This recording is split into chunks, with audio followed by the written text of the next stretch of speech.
On this episode of the first 365 podcast, I'm joined by Matty Wilson, who, for those who don't know, is a big-time marketer, one of my role models, especially with the stuff that you're doing more recently. I think I've told you that before as well. But for those who don't know you, dude, in the UK, abroad, in the marketing space, who are you? Matt Wilson. I run a marketing agency called Immortal Media, based in the UK. We specialise in like paid ads, creating ads, generating leads for clients, generating sales. We train their sales staff, help them with overall marketing strategy, all that good stuff. We run an event, like you said, EMC, you spoke at a couple of times now, which is like just a big marketing event in the UK that we put on once a year. And father of three, play rugby, just an all-round cool dude, really. Legendary status. Look, one of the things I wanted to ask you today, obviously we can go into your backstory, whatever, but I wanted to find out some things from you really, which generally I don't hear you speak about a lot, but I know there's good development in your journey as well, because unlike a lot of people who just start a marketing agency with no experience, you obviously came through a different route where you were more in-house, and then you developed kind of the skills to go out on your own and do this on a bigger scale. Walk me through that journey. Yeah, so I first got into ads. I used to be a investment broker in the city in my early 20s. I was like doing hardcore sales, right? Like boiler room style, like properly. You seen like Wolf of Wall Street? It was like that sort of shit, You'd go in at 9 o'clock in the morning, you got your manager having cocaine on his breakfast, cereal, like hardcore. If your Cornflakes, Salt Bay. Yeah, exactly. If your shoes weren't polished and your tie weren't in the most perfect double Windsor knot, you'd be sent home. Like, it was hardcore, proper hardcore sales. But it was like cold calling. The list of people that we had, I remember, because it was like, we had computers, but mainly we had just that printed out lists. And these lists of people, to qualify, were basically, they had an ISA, which could have had 100 quid in it. That it was like shitloads of data, but it was anyone. So we was calling these people up, and the minimum investments that my firm did at the time was 10 grand. So we're calling these people up, they have no idea who we are, and we're doing our best to sell something for at least 10 grand to them. And like, you're getting told to fuck off, you're getting hung up on, and that itself was great education. One of the reasons I think I sort of, I was a bit of a natural when it comes to marketing is because first I'd mastered sales, because I think that's so important for businesses to understand. It's really hard to be a good marketer if you don't understand the sales psychology, what makes people buy.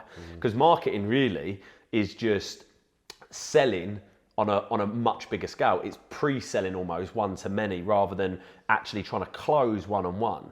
But marketing and sales, it's like a marriage. They need to work, right? Good marketing makes sales a lot easier, right? So I sort of was, I was really good at selling. I was, one of the top guys there, so I was pretty good. But it was just getting to me every day. I was calling these people up, and I was like, there's got to be a better way than this.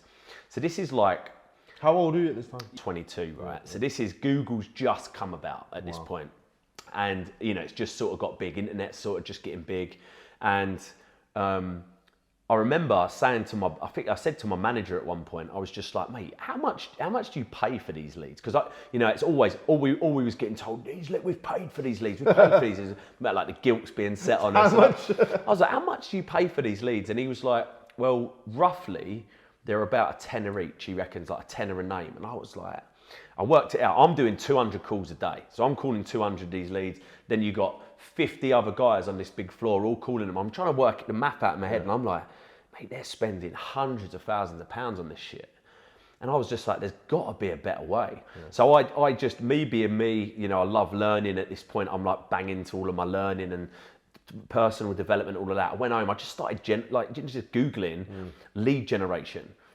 Because I'd never even heard the term. So I had to Google lead generation. It was one of the first things I Googled, lead generation. What is it? Found out what it is and all this sort of stuff, and managed to find out a bit about Google.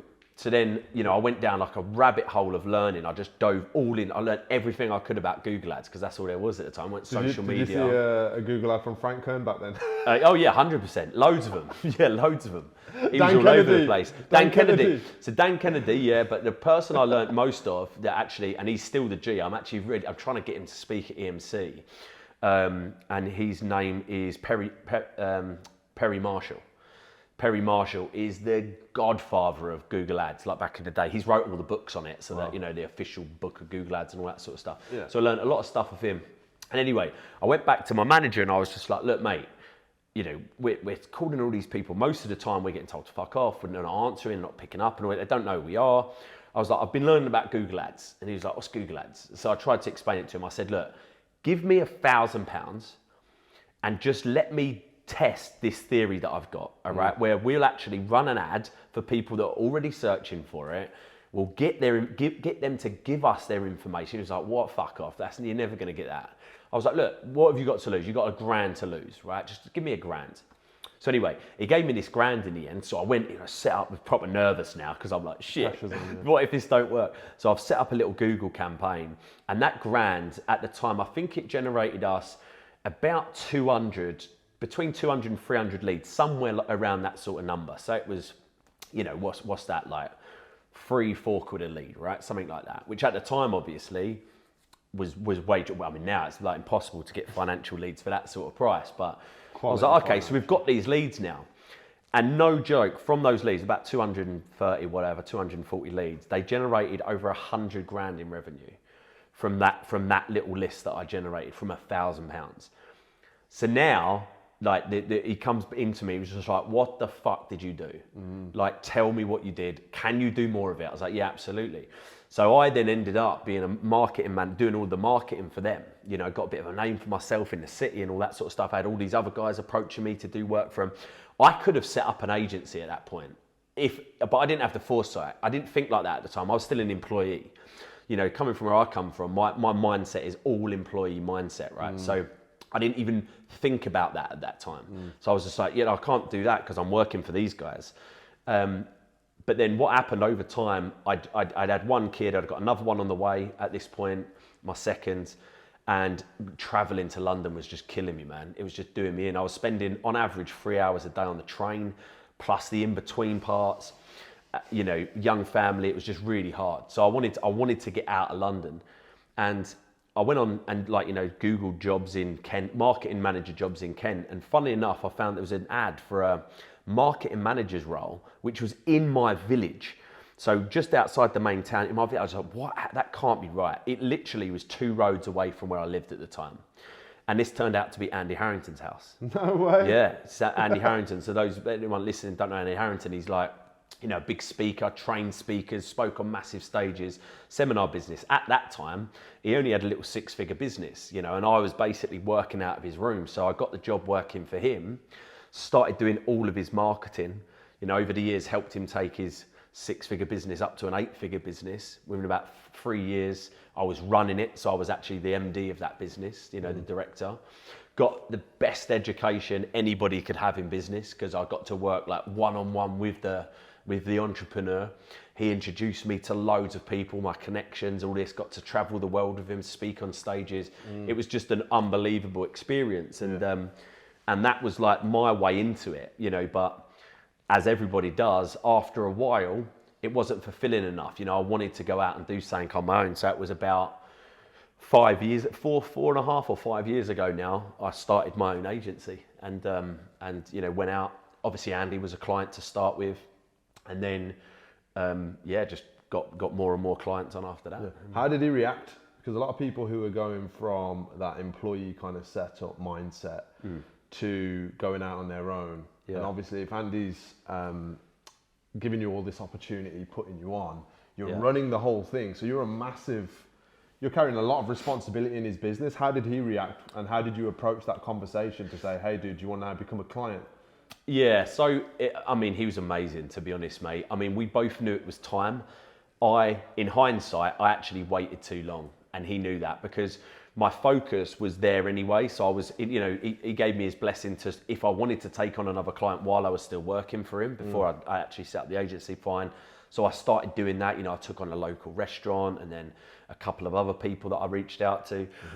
And, it got to the point where I didn't want to leave, because I knew how integral I was to that business, and I felt like a bit guilty.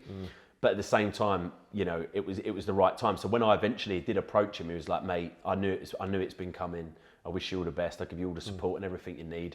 I'd also trained up his son. Josh was like my apprentice. I'd trained him up for years. Yeah. You know, and he was only young when I left. He was like 22. He's a genius at it all now anyway. You know, he's sort of learnt from me for years. So he took on all that responsibility. And then Andy just stepped back in from an operations point of view and got it done. Yeah, it was a good education, for sure. With Andy Harrington, so it's actually interesting because that whole seminar space was how we got really started with making some good money about 7 years ago. Yeah. And we were just lucky to fall into it. We found a couple of clients who were running free events or very low ticket events, and then, you know, driving people into the room with Facebook and Instagram ads back then was just a joke at how easy it was. It was blowing everyone's minds. And then we started selling on behalf of clients, signing people up for them just as sales support, getting commissions and stuff. So it's interesting that we share that kind of starting point. But with the seminar game, it gets a bit of a bad rap as well, doesn't it? Because, for sure. You know, one of the things at EMC which you kind of hone in on is it's a no pitch event. Yeah. But if you go to an Andy Harrington event, if you go to any of probably 80% of the other people who are great at speaking on stage, Rob Moore's events, Samuel Leeds events, you're going to get an offer. So talk to me why you've taken that stance, and what do you think the kind of life cycle of pitching from stage is now? Yeah, I mean, well, first of all, I love the business model. I've got nothing to get. Obviously, my background, like Andy's business, you know, Andy, at one point when that was the game, when it was a game of getting people to sign up to a free event, get them in the room, deliver value, make them a really good no-brainer offer at the end. Like, that whole model's amazing, but it was just overused. You know, it just got tired. Everybody knew. No one started valuing the free event when it first came back. It was like, oh my God, I'm getting a whole day or whatever. Well, to be fair, like a lot of the model, a lot of people used to follow was a really short, like literally the whole thing was just a pitch. There was no value. What Andy did different when I was there was he started doing 1 day events. So at least if they didn't buy, they got a shit ton of value throughout the day, right? But the reason they get a bad rep is because of the way that it's sold. It's nothing to do with the model itself. It's because lots of them use very high pressure tactics. They do stuff like, you know, fake bonuses, fake scarcity and all that sort of stuff. So there's some shady people in the game that give it a bad rep, but you know, all of the people that I know, like the ones you mentioned, most of them, you know, they do a really good job of doing it. The reason I started EMC to be a non-pitch event is because, first of all, there was a space for it. There wasn't an event like it in that sort of niche, you know, where you'd pay good money for a 3-day event. You know, and again, it's not, you know, the cheapest ticket's like 250 quid, right? So it's still great value. Yeah. But there was no event like it in the UK, so that was number one. But number two, and the main one, is because the event I used to go to, I still go to, every single year was called Traffic and Conversion Summit. And this is an event in the States run by a guy called Ryan Dice, who we actually had to speak this year, right? He spoke on my stage this year. And his event was so fucking good, man. I'd go there, and you're learning from people that are really doing it. They ain't just like coaches and, you know, the guys over here, you got a lot of people that only teach it, but they're not practitioners. So their whole business is just teaching people a business when really they're never really done it. Whereas I'd go there. Does that piss you off? It jars me a little bit. It does jar me a little bit. You know, I mean, I prefer to learn from someone that can show me real results as opposed to, you know, a good example is like, yeah, this is how my business works, and all they're showing you is how they got you there, as opposed to it. You know, that's funny. So I prefer to learn from like someone. You know, I go TNC and I'm learning from like agency owners that are running ad campaigns and they're spending millions a month, and I'm like, this guy actually does it. He's not a speaker. He's not got anything to sell me. He just knows his shit and he's teaching me. Yeah. And so I'd learn so much. So I'd want to go back every year. I'd go, and I'd also over the years I probably took 20 odd people with me over the years. You know, loads of friends who I'd go over with them. Every time though, it was costing me like between 5 and 10 grand, right? You'd have the ticket to that, the minimum ticket to that's £1,000. So I pay $1,000 for that, 4 grand for the flight, you know, £1 grand for accommodation, your booze, your food and all that. I'm spending like 10 grand. Plus I'm away for a whole week away from the family. And one day I just sort of like said, you know, what is it that makes this event so good that I have to go every year? And also I take people with me and I tell people about it as well. And it was because the content was so good. I wasn't sold to, so every 5 minutes I weren't being made to feel uncomfortable because I didn't want to buy a product, you know, their course or whatever on it. It was, and as well, it was a great experience. So parties, networking, good times. So it was those three things that made this event something that not only did I want to go to every year, fly halfway across the world for, but also I'd fucking take people with me. So I was like, that's like a magic formula there. So I wanted to build something like it in the UK so that us entrepreneurs here have somewhere to go every year where we can get together, learn some cool shit, but also have a great time. I used to go there, mate, and I wouldn't even be in the room a lot listening. I'd pick the ones I wanted to listen to, but 80% of my time was at the bar or in the networking areas, meeting new people. I've met some of my best friends at events like that. Like people I know now, really high level people, you know, Billie Jean, like Ryan, all of these guys I've met at that event and other events. And I wanted, and I just thought it was a bit silly that the UK didn't have that. Yeah. You know? You really had a lucky break with Andy Harrington being your first experience with your public speaking development. Surely you picked up some amazing techniques and examples of how to deliver really well on stage, because when you're delivering a 3-day event and you're hosting and you're talking, that can be taxing, right? Sure. So what do you think makes a really great public speaker, because you're picking now and selecting speakers all the time to join you on your stage? Yeah, well, they've got to know what they're talking about. You know, number one is they've actually got to share value, because at the end of the day, that overcomes presence, you know, tonality and all of that sort of other stuff that makes sort of a more polished speaker. Yeah. If the speaker's standing up there in a spot and he's just going through slides, but you're learning amazing stuff, it don't matter. You know, so that's the number one thing. They've got to know what they're talking about. But then, you know, it's just being themselves. Like, do they come across as authentic, or are they trying to be something that they're not? You know, a lot of the time you see people and they're just too polished, they're too brash, they're not normally like that, but on stage they do it. I think all I ever try to do when I go on stage is be myself. That's the only way I'm comfortable. And when you're comfortable on stage, you know, people think, wow, you're a great speaker. I'm not. I just know what I'm talking about, and I'm, you know, comfortable being out there because I'm being myself. So I haven't got to be on edge the whole time thinking someone's going to figure out that I'm not actually like this sort of thing. Do you feel like with the speakers you've had over the last 3 or 4, because this is the fourth one, right? Yeah.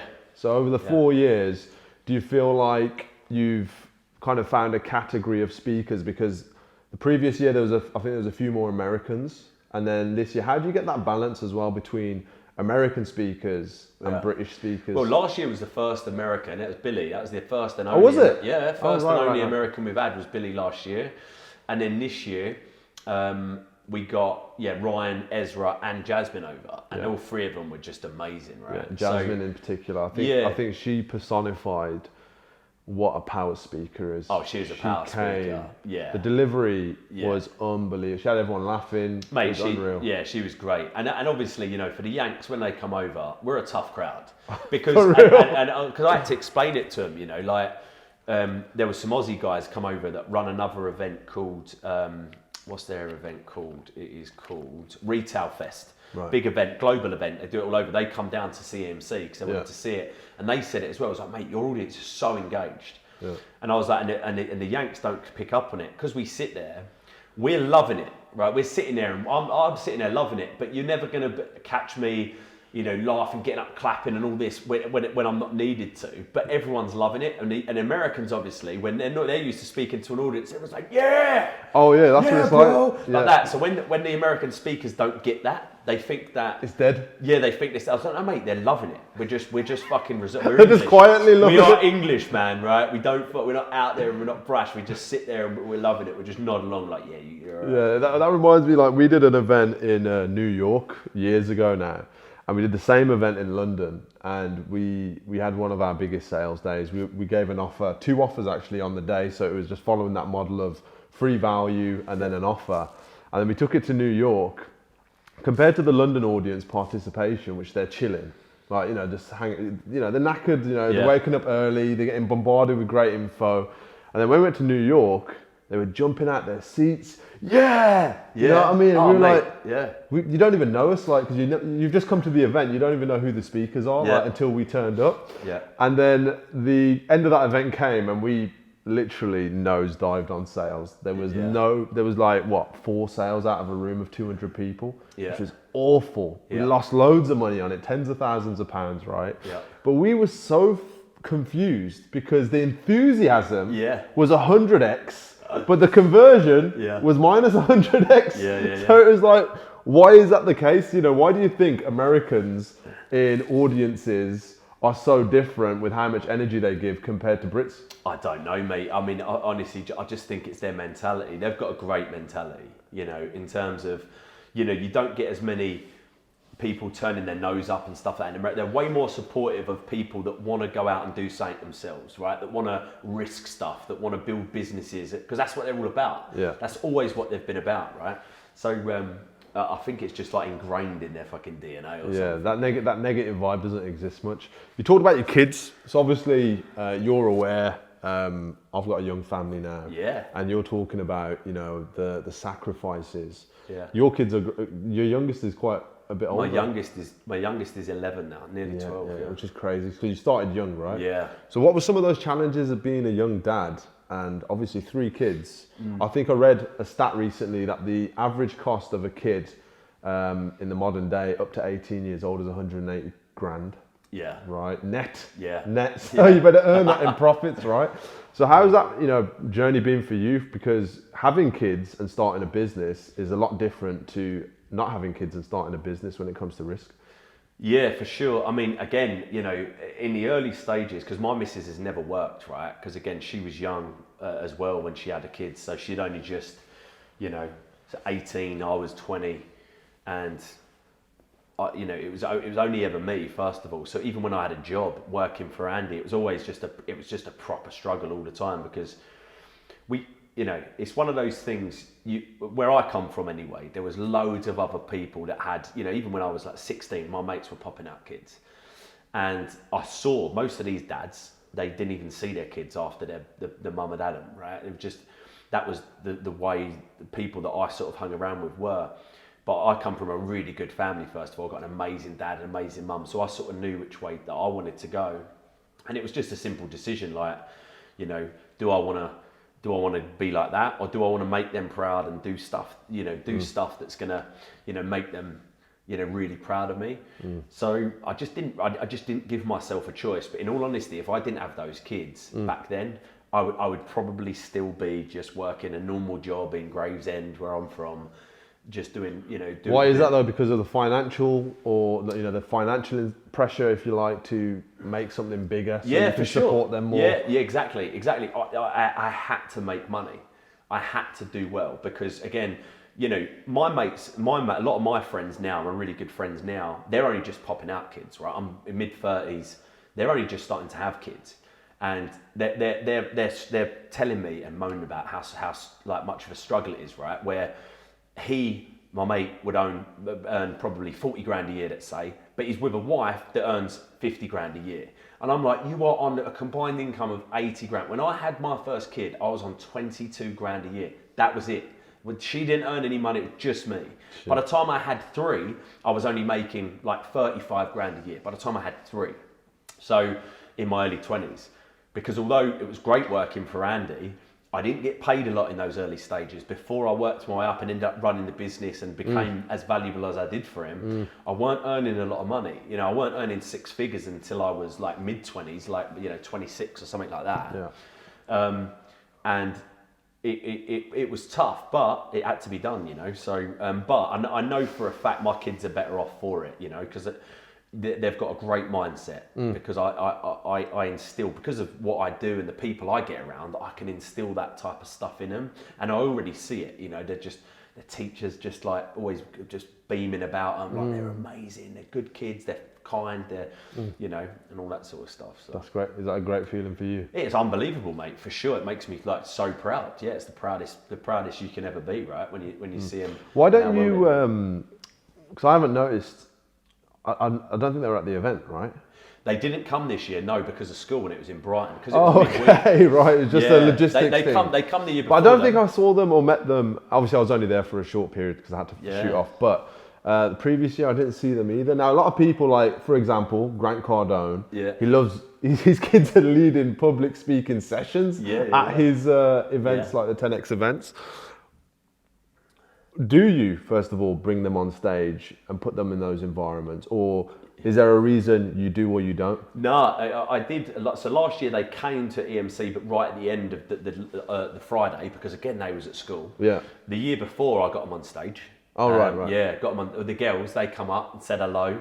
You know, said what the names are, and they're so confident, mate. I got married last year, so I've been with my missus for like 18 years now, right? But we only got married last year, and my father-in-law did his speech, I did my speech, best man did their speech, and then one of my best men said, right, now we're going to hand over to the girls.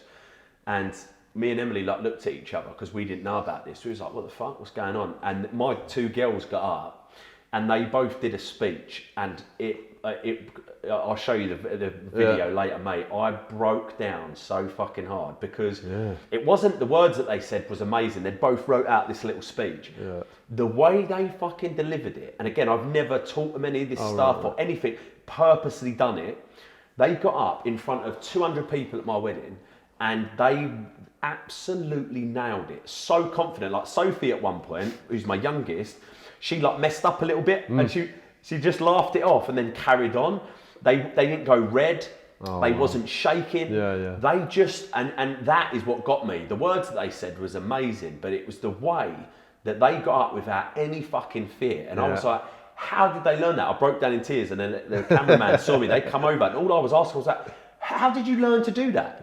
But again, it's because they've seen me, but I've never taught them it. I've never like pushed it on them or anything, but they just got up and absolutely nailed it. And it was the proudest moment of my life, mate. That was without a doubt the proudest moment. It must be a marketing thing, being with partners a long time and not marrying them. So I've been engaged now 2 years and we've been together for 12. Yeah. And we actually got a good excuse with COVID because that broke down, obviously, plans that we had to just move straight into marriage. So I got married last year, but I was supposed to get married 2020. That was when I was, and then it got cancelled, 21. Then it got cancelled. Then we ended up doing it in 2022. Yeah, so it must be a marketing thing. With the dark side, though, separate to that, the dark side of marketing, right? So obviously it hasn't been all sunshine and rainbows. Yeah. You know, there's a lot of pressure that comes with putting on events like EMC. We do our events, you know, you've spoken at them, which I'm really grateful for. But even with our events, you know, from our experience, we've seen when we've done a smash hit campaign, we've killed it with video, we've got the client, you know, for a client's event, they've got great speakers or whatever. And then it turns up to the day, even with paid tickets, and it's crickets. There's half a room, a quarter of a room. That's obviously a lot of pressure that I feel for my own events. It's making sure, even if you've got the sign up, making sure people turn up and they're still enthusiastic is really hard. What other pressures are you experiencing or have you experienced, and failures that you think people don't really know about or appreciate from what you're doing with EMC in particular? Well, mate, so many. I mean, you know, I reckon it's the 4th year we've done EMC, and in total, I would say, based on the event and what that brings in and what that costs, forget business that we as an agency get out of it and all that sort of stuff, but just as the event, we've probably lost £250,000. Across the whole board? Across all 3 years, yeah. Wow. So we've never, that event has never made money. Like this year we lost a lot of money, like over £100,000. And they definitely don't see that. Why is that? Because we're in that stage now where we're too big to do it in a small venue to keep the costs right down, but we're not big enough to have enough money coming in from ticket sales to cover the expenses, because there comes a point, and it's around where we are, around the sort of 600-700 upwards size, that the costs just become astronomical, because the venue alone cost £250,000. Just the venue. So the venue itself, that's £250,000. So I'm already in just for the fucking room. Forget all of the marketing, the speakers, the teas, the coffees. Teas and coffees on their own £50,000. Lunches, parties, drinks, accommodation, all that shit. Without that, you're already in at £250,000. So the pressure's massive. So what people don't see, although I go on about it, is the reason I'm doing it is because I want the event to get to that size where, yes, it makes me money, great, but I'm willing to go through all this shit that nobody else in the UK would do to make that happen. Yeah. And I'm on a mission to make sure that it happens, because I could sell the event for 8 figures at some stage if we can get it to that point. But this transition stage that we're in now, like this year, next year, 2024, should be great, right? We should make a decent wedge of profit, hopefully. But again, it could easily swing the other way and we could lose money. So, but it's just being an entrepreneur, mate, innit? We've got to be willing to take risks and do something. I think it's interesting because a lot of people don't realise the suffering involved with business. Yeah. And even when things are going well, doesn't mean you're not suffering. You know what I mean? So, well, no, that's the thing is outside perception, isn't it? Like from the outside, everything always looks amazing. Always, you see someone on Instagram, or you see someone putting on an event, and you look at the event, it's like, Jesus, they must be killing it. It's like, no, mate, we lost over 100 grand. Like, but they would never think that, because the perception is, wow, this is unbelievable. Yeah. So you feel like that with stomaching 100k loss, do you feel like that's a part of this brand building journey as you're navigating through this? And how do you stay optimistic that the next one is going to be in the green? Delusion probably is a good word for it, I suppose. Unhealthy ambition. Yeah, no. To be fair, you've got to remember that I'm modelling TNC. Yeah. So I know the model works. Like you've got to remember, Traffic and Conversion Summit sold 70% of their business for $67 million. They got it up to 6,000 people. Wow. $67 million. The buyer is a company called Clarion, who are in London, who I already have spoke to, and I'm already on their radar. Yeah. So that keeps me optimistic, obviously. Yeah. If we can get it to a certain size, and there's again like a multi-7, even 8-figure exit at the end of it, then it's a long-term game. And I always knew it would do, because the thing is, I knew when you're not, mate, don't get me wrong, when I get up in front of 600 people, coming from the seminar game, like you mentioned earlier, I sometimes sit and I think, if I made an offer now for a $2,000 product, I'd make a lot of money. But people then wouldn't come back, or they definitely wouldn't recommend it to somebody else. And the only way that the event can keep growing is if people come back and they bring other people. That's the only way. Otherwise, to grow it, we just have to spend way more money on marketing every year, which isn't a scalable model. We've got to have that repeat custom. We've got to have the referral custom coming back, people referring it and growing it organically that way. So it's just always keeping that in mind, always keeping that in mind, and it makes you sort of like a little bit more optimistic when you lose 100 grand. So, okay, why would a company acquire an event like EMC? So that, is it Clarion you said? Clarion, yeah. Clarion. Yeah. Why do they acquire events? What is the actual end game for them? Why is that an asset? Well, they're in an event, so they're owned by BlackRock. Damn. Yeah, so they're owned by BlackRock, and they are an events company. So that's what they do. So they've just purchased, like you've probably seen ads for like Affiliate World, Ad World. That's them. Bought tickets, Yeah. So that's them. So that's what they do. But again, UK, none of those events are in the UK. They don't exist with this market. They're just, none of those events are here. Don't know why. Maybe that's a sign. Maybe they can't make it work here. But I know for a fact they're really, really interested in having one here, because again, with them, they could come in right now and make EMC next year £1 million profit, because they have got a Rolodex full of fucking exhibitors, sponsors, big sponsors, right? So and they've got all of their details and relationships. They've got all of the infrastructure and the just little things like the processes and stuff like that. That's all there. So if they see an event and they're like, wow, it's already doing $500,000 profit a year, for example, they're like, we could turn this into 2-3 million profit with a year. our existing, all of their existing contacts. You know. All right, we're talking about money there. Yeah. You said you came from a great family. Mum and dad supportive and stuff like that. Taught you good values. So where does obviously your kids is one part of it, but if you're working in London City, that screams out that you're trying to make a lot of money from day one, right? Yep. So where does this motivation and aspiration to make a lot of money come from? I imagine it's the same as everyone, mate. I didn't fucking have any.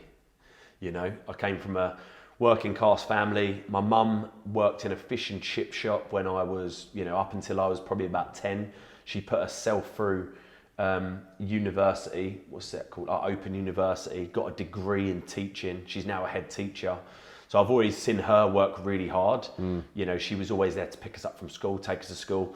Again, my dad was doing it with mechanics. So, you know, combined income back in the day of like 25 grand. There's 5 of us.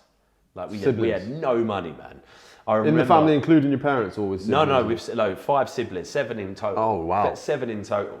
And like, you know, seeing my dad work his arse off, seeing my mum do that, and then get to where she is now. She's a head teacher, you know. Like just seeing that and being around that really helped. But mainly it's because we didn't have any money. We used to hang around with kids. And again, they didn't have money from where I'm from, but they had way more money than us. And I can remember like going out and all my mates, do you remember back in the day, like 90s, early noughties probably, Adidas poppers? Do you remember the poppers? Oh, mate, I loved them, mate, ripping them off. The poppers, right? There was I don't know why there's no application of them wearing them on the street. It was, mate, but back in the day, but they were for basketball. They were originally really? For basketball players, rip them off and they run straight on the court. They was, right, everyone fucking had them that I hung around with, all my friends, man, and I had the 2 stripes that you get from like, you know, not even Primark back in the day, not even Diodora, mate, it was just like... Oh, just unbranded. And I was just unbranded 2 stripes, right, it was just there, it's just like... And seeing all my mates in these things, and we just didn't have money for stuff like that, mate. You know, because there were so many of us, and like my mum and dad did. But we had so much love, though. You know, we were so loved. We felt rich. Like no joke, I never felt poor because we were always fed, and a roof over our heads, and my mum and dad just loved us to pieces. So it was amazing, but we didn't have money. And that was just one thing. Like the reason I didn't go on and do like sixth form and uni and college and all that shit is because as soon as I could, I wanted to earn money. I was on the building site straight away, earning fucking 70 quid a week or whatever, just so I had money, a little bit of cash in my pocket, going to town. It was just, that's all I wanted to do, is just be able to do what I want, when I want, with who I want. And those 3 things, in my opinion, is what freedom is, and I wanted that, you know, so that then led on to me always wanting more from that point on, sort of thing, you know. Talk to me about the industry, bro, because obviously we spoke a little bit about some of the people who aren't practitioners, they're just educators, which, like we said, there's nothing wrong with. However, it is painful when you know the validation isn't there, and potentially they're taking money out of your pocket from your customers, right? You know, if people leave you to go with somebody who, you know, has all the bells and whistles on a campaign, but then they don't have the back end or the validation of results, that can be frustrating. What do you think the biggest piece of bullshit advice in entrepreneurship or marketing is right now that you've heard recently? Well, fake it till you make it, obviously, is the one that they all follow most of the time. Yeah, I don't know, mate, really. It's not that it bothers me, it's that they're not honest about it. You know, like when I first started, you know, I was telling people exactly where I was. I wasn't going into it saying, you know, I'm this and I'm that. And I was like, look, I'm going to be honest with you, I haven't got any clients right now. You tell clients that? Yeah. My first client, obviously, I did some work for Andy, but my first client that I got was a restaurant. You know, and I was completely honest with them. But again, the offer that I put to him and my next couple of clients actually was, I'll work for free for a month though.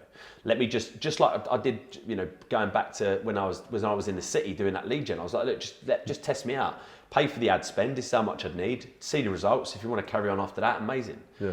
You know, but I never went in, you know, Billy Big Bollocks and saying I'm this and I'm that and stuff like that. Some people do, and you know, I don't know if it's right or wrong really, it's just not the way I approach things. Yeah, that strategy. And what would you say is the best piece of advice that you've ever heard? Because you've been around some big hitters, dude, you know, equally as big as yourself, people like Billie Jean, all of these speakers that have come through that you obviously get to spend personal time with in the, you know, in bringing them over or at dinners or whatever. What's one of those kind of profound things that you've heard, or have you not heard anything that you've not heard before? Because they put so much stuff out on socials, and was there a moment though that you can recall where you're like, ooh, that's a good perspective? Not really. I mean, you know, entrepreneurship, not necessarily for marketing, but like, you know, entrepreneurship and all that sort of stuff more generically, yeah, you know, and it was the biggest one for me, which I hands down say changed my life, was not caring what people think. You know, overcoming that for me was massive, because I never did a single video online until I overcome that. And it happened when I turned 30. Turning 30 was a scary time for me. It was a really weird time, because I turned 30 and it was the first time I could ever remember my dad turning that age. So for example, I can't remember my dad's 29th birthday party. I can't remember his 26th, but I fucking remember his 30th. And then I turned 30 and in my head went, I'm as old as my dad. And I suddenly had this like mortality come over me. Like, fucking hell, I'm gonna die. I'm gonna get old and I'm gonna fucking die.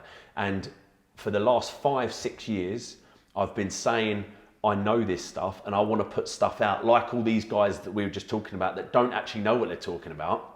They're at least getting their fucking selves out there. They're doing videos, they're educating, they're putting themselves out in the market, building awareness. I'm not doing that.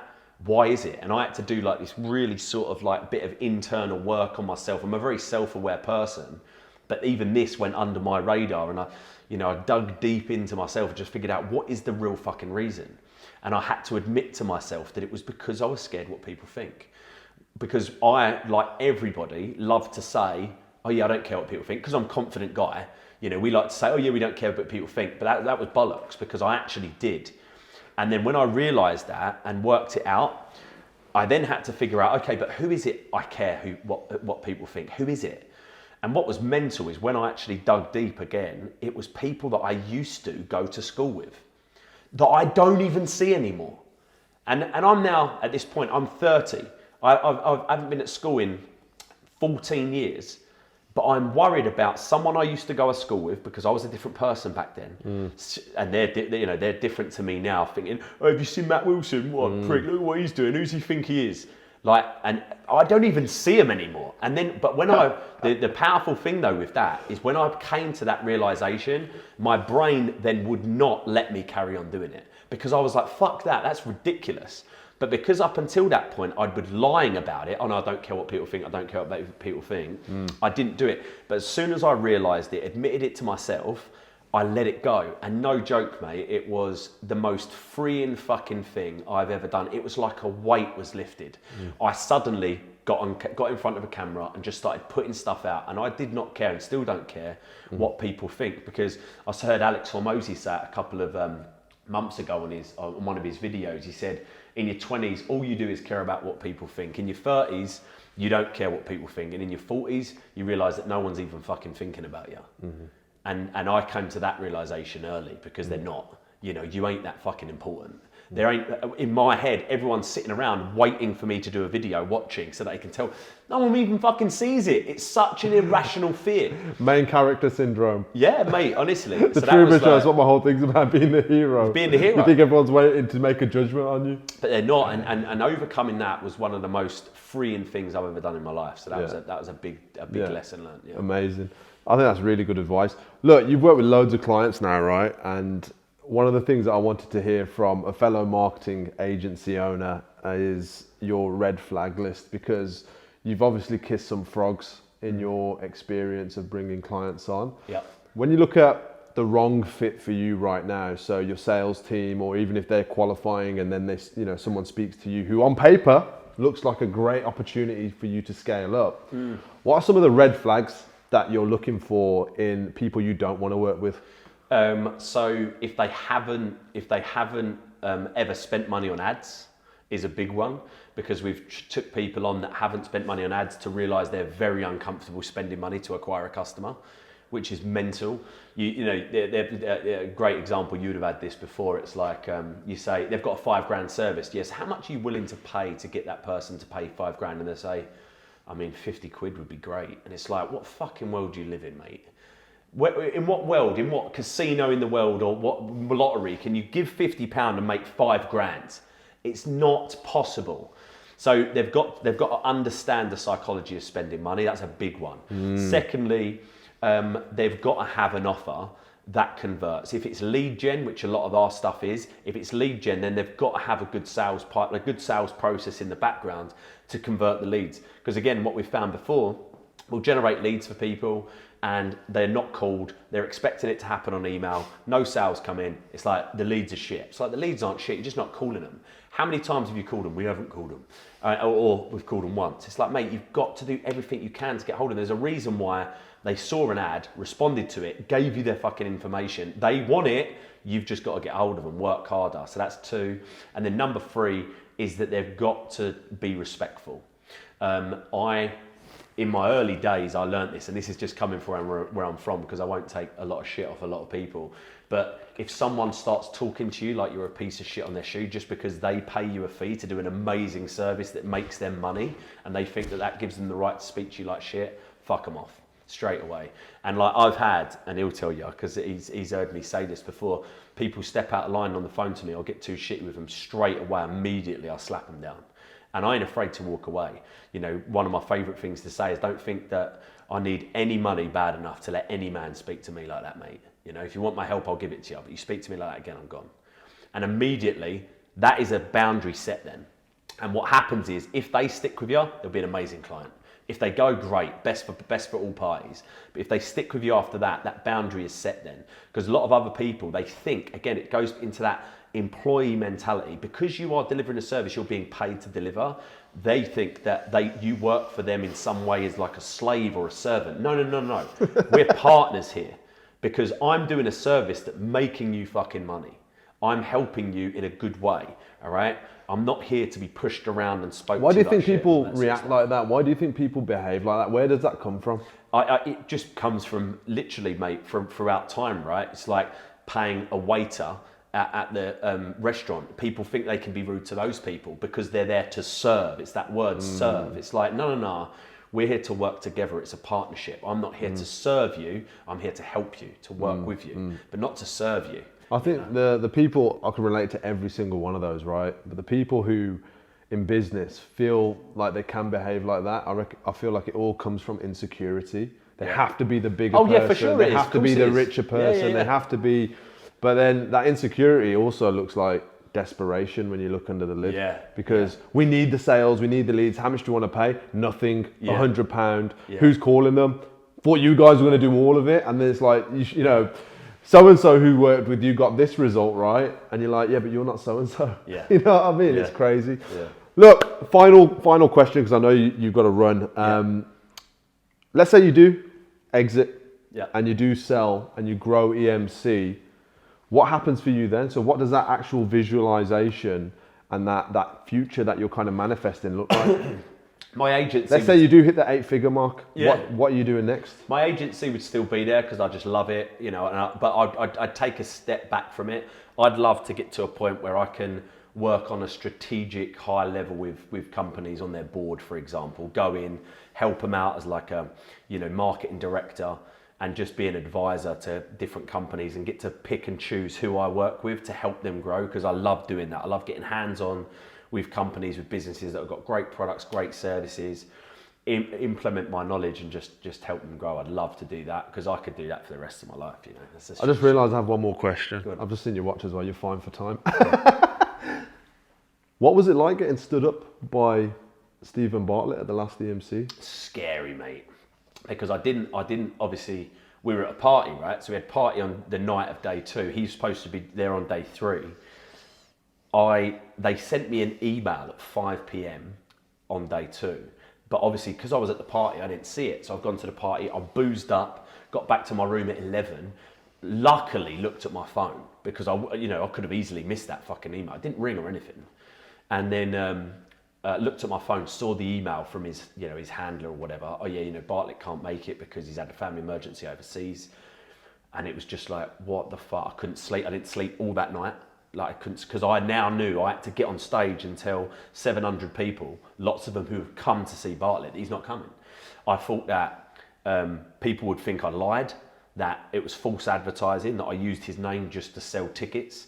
I asked him to do a video. I was like, can you at least get him to do a video? Sorry, he's unreachable, he's in a family emergency or whatever. So didn't even have a video to prove it.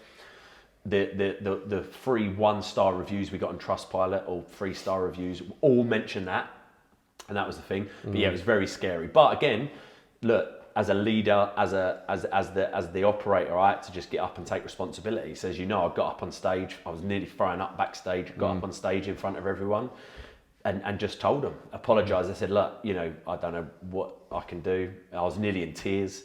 Everyone gave me a round of applause in the end, sort of, because again, the content was so good. But yeah, it weren't nice, mate. I wasn't there on that last day, but apparently one of the speakers grabbed the cardboard cutout that we brought with us of Steve Bartlett and dragged him on stage. Yeah, that was James Sinclair. Yeah, he's here. Yeah. Don't worry, he's here. Spot, yeah. No, I think that's big testimony too. Obviously, look, things happen, and I think the way you handled that was unreal, based on what the response was, even with him not turning up.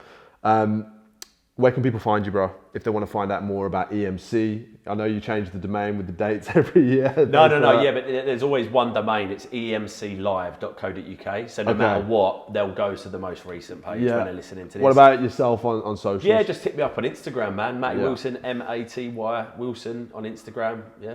Amazing, bro. Thank you so much for coming down. Cheers for having me, brother. Yeah, man. I appreciate it, man. Now you can run for the train. Yeah, absolutely.